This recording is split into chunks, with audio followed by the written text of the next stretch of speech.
Hi friends, welcome to జ్యోతిషార recipes. ఇవాళ మన రెసిపీ వచ్చేసి మజ్జిగ చారు అండి. చూస్తుంటేనే నోరు ఊరిపోతుంది కదా. కమ్మటి మజ్జిగ చారు ఏ విధంగా చేసుకోవాలో చూసేయండి.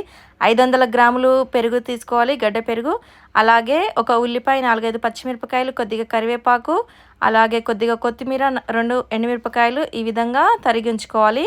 మనం తీసుకున్నటువంటి పెరుగుని ఈ విధంగా చిలికి ఉంచుకోవాలండి. మొత్తం అంతా కూడా మనము మొత్తం మజ్జిగలాగా చేసుకోవాలండి. చూసారు కదా, ఇలా సాఫ్ట్గా చిలికి ఉంచుకోవాలి. అలాగే స్టవ్ వెలిగించి చిన్న కడాయి పెట్టుకొని 2 స్పూన్ల ఆయిల్ వేసుకోవాలి.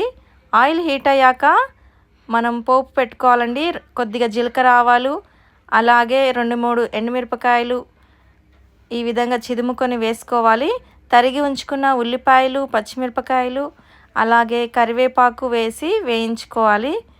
మనకు ఉల్లిపాయలు బ్రౌన్ కలర్ వచ్చేంత వరకు వేగనివ్వాలి. స్టవ్ సిమ్లో పెట్టేసి మనము ఉల్లిపాయలని ఫ్రై చేసుకోవాలి.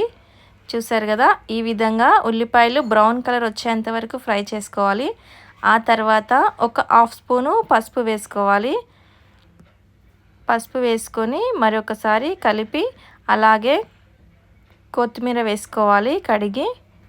ఇప్పుడు స్టవ్ ఆఫ్ చేసి చిలికి ఉంచుకున్న మజ్జిగ ఉంది కదా, అందులో రుచికి సరిపడా ఉప్పు వేసుకోవాలి. 1 స్పూన్ ఉప్పు వేసుకొని ఈ విధంగా కలుపుకోవాలి. ఇప్పుడు మనం పోపు పెట్టి ఉంచుకున్న పోపుని దీంట్లో వేసి కలిపేసుకోవాలండి.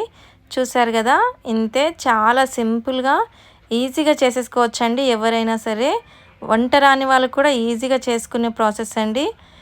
చూసారు కదా, ఎంతో టేస్టీగా ఉంటుంది ఈ రెసిపీ. అలా మనము అన్నం తిన్నాక కూరతోటి చివర్లో ఇలా మజ్జిగ చారుతో తిన్నామంటే ఆ రుచే వేరండి. కడుపు నిండిపోతుంది.